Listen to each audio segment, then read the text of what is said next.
2014 ba léegi yaa jiite conseil national de lutte contre le sida di kuréel gi nguur gi sanc xeex jàngoro yooyu nga xam ni moo jaaxal àddina ba léegi suba la journée internationale de lutte contre le sida waaye Sénégal tey la koy màggal anticiper ko lu tax. Mois de décembre, Babacar, de manière générale ñun mois wu communication sur la lutte contre le sida. Ren 1er décembre dafa tase ak activité yu bare d'abord dafa nekk un samedi mais tase ak d'autres activités te dañu gis ni en général suñu ci communiqué jour bi le lendemain la ñu koy traité ci presse bi te ren suñu cible mooy def un plaidoyer pour la communication à travers les médias sur la lutte contre le sida. Donc dañu ne xëy na suñu organiser une activité déjà la veille muy activité de plaidoyer boo xam ne dañu ko jagleel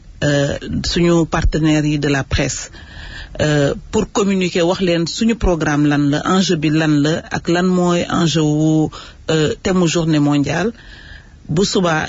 ak tey toute la journée ak yeneen jours yi dinañ ci dégg lu bari ñu wax ci loolu première raison la beneen bi mooy ñun en fait dañuy marquer rek journée tey bi mais suba par exemple am na dépistage au niveau de toutes les régions mais également à Dakar au niveau de la foire et à la faculté de médecine dinañ fa ubbi benn stand pour informer sur la lutte contre le sida. Donc dañu marqué juste tey commencé ba jotewul ak dara ak xewu Macky Sall bi am ëllëg ci wàllu politique ak investiture ak ñoom seen. Déedéet ñun cible bi fii vraiment c'est de manière générale les populations et c'est xëy na defaat plaidoyer pour que ñu dégg ñu donc loolu moo gën a tax. jërëjëf docteur Safiatou Thiam di ñaan ci waxtaan wi ak Georges Déthié Diop dañuy sóobu nag ci waxtaan wi ci tolluwaayu jàngoroy sida ci Sénégal xam nañ ni Sénégal bokk na ci réew yi ñu ne ñoo gën a néewle ay doomi aadama yu jàngoro ji dal xayma gi tey fu mu toll. waaw bu ñuy xool de manière générale dañuy gis ni sida mi ngi wàcc ci àddina bi yëpp sax mi ngi wàññeeku mais Sénégal précisément épidémie bi wàññeeku na parce que léegi 0,5% la dans la population générale mais loolu mooy xayma bu xoolee de manière générale maanaam téeméeri sénégalais yoo jël gën gaa bari benn nit moo ko ci am. waaw wala nga ni ñaar téeméeri sénégalais yoo jël kenn moo ko ci am. waaw donc loolu moom mooy xayma bi au Sénégal donc boo ko comparé ak yeneen dëkku Afrique yi Sénégal néew na fi mais. Afrique ñan ñoo ci gën a raw ñoom ci. par exemple boo jëlee Afrique de l'Ouest et du centre. dëkk bi fi ëpp prévalence mooy Guinée-Bissau te gis nga ni ñu nag moom dañu am frontière. Guinée-Bissau gi gu ndaw gi. waaw te donc da ngay gis ni ñu nag moom dañu am frontière. am na yeneen pays yoo xam ne vraiment c'est les grands pays mooy Côte d'Ivoire Cameroun Nigéria ces pays ak RDC donc 4 pays yooyu on les appelle les Big Four 4 pays yooyu rek ñoom jël nañu plus de 60% ou 70% wu sida ci Afrique de l'Ouest et du centre mais damay ñëwaat ci Sénégal li mooy joxe mooy population générale mais toujours dañuy wax ni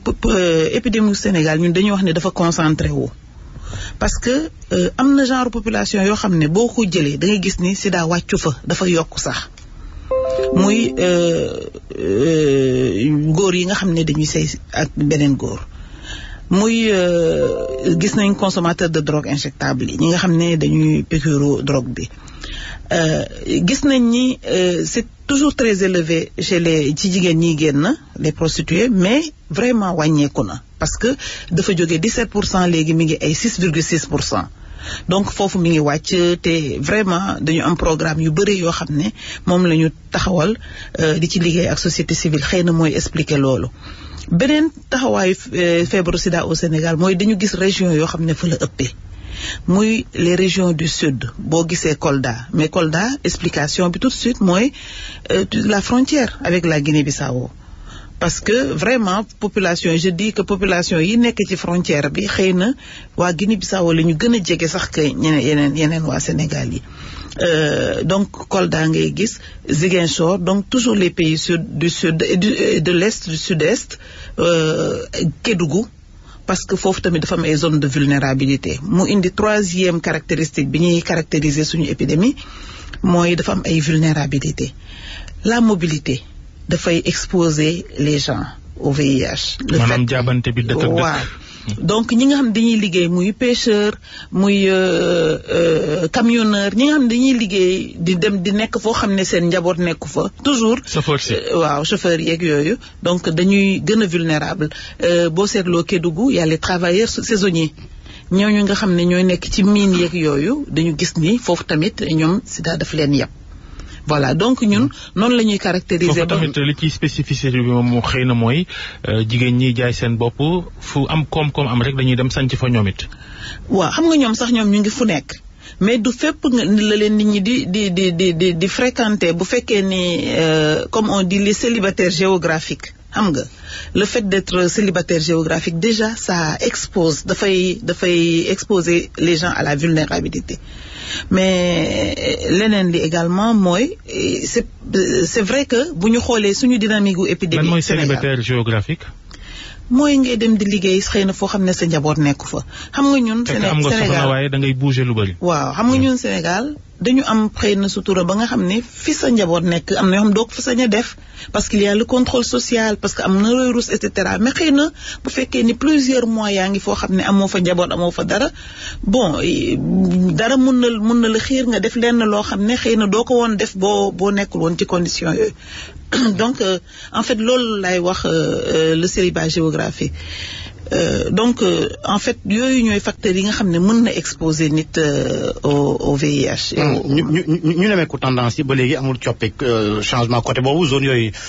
fa la gënoon bëri fa la gën bëri ba léegi lu ko waral ndax sensibilisation bi moo fa doxut wala. D'abord mi ngi wàññeeku na par exemple Sédhiou gis nañ wàññeeku na ci xayma bi ñu def 2017 mais ren le résultat yi génn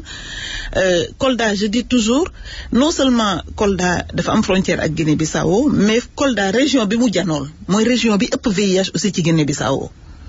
donc région boobu ñoom dañuy dem ba ay 7% donc Kolda nekk à 2,5%, 2,4%. Donc facteur boobu mi ngi fa mais aussi gis nañ ni boo xoolee même yeneen structure de santé yi xëy na dans ces régions la gën a néewee taxawaayu structure de santé yi ci ay régions de Kolda régions yu éloignées yi la gën a néewee mais également dafa am d'autres facteurs sociaux yoo xam ne dañuy xalaat ni c'est am na lien ak VIH muy pauvreté donc bu ñu xaymaa tamit pauvreté ci Sénégal da ngay seetlu ci région yooyu la gën a bare donc mi ngi wàññeeku mais ba léegi on peut dire que c'est élevé parce que vraiment Sénégal tey Ziguinchor bu nekkee 1,5% ou 1% ça veut dire que mi ngi 2 à 3 fois la moyenne nationale donc ñun on pense que c'est élevé et am na facteurs yoo xam ne ñoom la ñu war a adresser. bi nga waxee est-ce que tax na yéen ngeen gën a dooleel seen liggéey zone yooyu. waaw boo seetloo ñun léegi suñu programme dañu koy concentrer ressources yi comme ressources yi bareetuñu tamit ñun il fallait qu'on soit stratégique mooy jël ressources yi ñu am li comme dafa néew ñu concentrer ko c'est vrai que danañ dem fépp mais pour yenn aspects yi dañuy gën a concentrer wu ci région yooyu bu ñuy lancer suñu programme yi pour accélérer ci région yooyu la ñuy dem te vraiment ñu ngi gis jéego yi ñuy def ci région yooyu léegi garab yi foo dem ci Sénégal am na fa vraiment soxlawul ñëw Dakar soxlawul avant malade dañ doon ñëw ba Dakar avant malade dañ doon ñëw ci capitale régionale yi mais léegi même ci district yi te ak yenn poste de santé yi boo demee di nga fa fekk antirétroviraux yi dépistage bi moom non seulement am na fépp mais ñun régulièrement dañuy def ay stratégies avancées mooy dañuy jël des camions mobiles de dépistage yóbbu ko au niveau des communautés les plus reculés pour leur offrir le dépistage, la chance de connaître leur statut sérologique. Docteur Safiatou Kane, ancienne ministre de la Santé, jiite Conseil national de lutte contre le sida, mooy sunu gan. Sénégal di màggal journée internationale de la sida bésub du sida bésub tey bile ci li nga xam ni moom mooy dépistage bi ngay wax noonu maanaam nit ñi jël seen coobare bopp dem seet seen yaram ba xam am nañ ko amuñu ko ñu ci bëri ba léegi dañ koo ragal a def xëy na mooy ñi ëpp sax ci sénégalais yi loola seen liggéey xanaa metti na ca te des na lu bëri. des na problème mu Sénégal mooy comme sida daf fi néew bariwu fii nit ñi ba léegi dañuy xaw a joxoñ feebar bi ragal ko dëkk yi nga xam ne ñëpp am nañu soit am nga wala am nga mbokk wala xarit bu ko am ñoom xam nañu luy sida mais Sénégal sida dafa làqu démb rek maa ngi dem ci benn activité bu ma association personnes vivant avec le VIH yi invité ma leen koy wax ma ne leen yéen a wan génn wane que ni le sida a un visage humain wane que ni nit mën nga am VIH feebar la comme yeneen feebar yi la mën nga am VIH di nekk en bonne santé parce que booy jël sa ay garab doo tëdd doo feebar donc mais il faut que nit ku am sida taxaw ñu gis leen sénégalais yi donc dëgg la Babacar sénégalais yi dañu ragal sida mais résultats yi ñu am ci dépistage je pense que résultats yu am solo la parce que tey fukki personnes vivant avec le VIH bu yu nekk juróom-ñaar yi mooy 70% juróom-ñaar yi xam nañ ni dañu am sida xëy na juróom bi wala lu ëpp un peu juróom yi ñu ngi faju mais au moins sur 10 7 yi xam nañ ni dañu am VIH te loolu dépistage bi moo tax ñu xam ko léegi nag am na 30% bi des mooy ñi nga xam ne nag ñoo dëgër ñi nga xam ne du xëy na am na lu ñu ragal moo tax du ñu dem seeti ji loolu moo tax ñuy jéem a imaginer des stratégies novatrices lu demee ni kay autotest comme ni ñuy defee test de grossesse nga xam da ngay dem pharmacie jënd sa test dugg sa biir salle de bain def sa test defal sa bopp sa test su positifé nga dem confirmer ko su négatifé nga sa xel dal donc ñu ngi jéem a imaginer façon mu test bu nekk pour que 30% boobu nga xam ne dafa dëgër ci réew même waaw agsi na vraiment agsi na ñu ngi ci liggéey danañ ko développer ba nga xam ne dana am des autotests loo xam ne nit ki da ngay dem ci sa sutura yow kenn nga def sa test et puis après ñu wax la naka ngay def pour confirmer ko ni ñu leen di xoolee chaque fois da doon poser problème ngir gën a xeex li nga xamante ne moo di feebar bi ñi nga xam ne ñoom ñoo ko yor xëy na looloo tax sax ba ñenn ñi ba léegi mënaguñoo génn wane seen bopp jàppale leen ci wàllu woowu ci li nga xamante ne moo di xeexu sida bi ndax loolu wàññeeku na wante man pour man des na parce que saa yu ma taseeg nit mu ne ma docteur sida am na ma découragé donc ba léegi même bu dee par benn question la dafay nekk loo xam ne daf lay découragé parce que tey fi ñu toll 30 ans après bi sida feeñee waruñu toll ci nit ñi di la laaj ndax sida am na mais je dis encore parce que souvent gisuñu nit ku am sida tey boo seetloo benn nit yu am sida sur 43 000 personnes yu am sida ci Sénégal yu am VIH ci Sénégal xëy na 10 ñoo ñeme tey taxaw ci télévision wala ci mbooloo ne ñoom dañu am sida loolu néew na donc loolu duñu dimbali loolu moo tax toujours de nit ñi dañuy xaw a joxañ feebar bi man dama leen di wax ni leen problème mu stigmatisation bi c'est am na stigmatisation gaa mi ngi wàññeeku mais am na beaucoup d'auto-stigmatisation mooy nit ki moom moo foog ni su ko nit ñi xamee danañ ma kii mais loolu tamit lu garaaw la ndax am na ñu ko am duñ ko waxee di continuer di seq te loola day lawal jàngoro ji mais am na aussi ñu ko am ñoo xam ne xamuñu ne amuñu ko te donc effectivement te fajuwuñu loolu yëpp dafay lawal jàngoro bi loolu moo tax ci jàngoro sida munoo ni nit ñi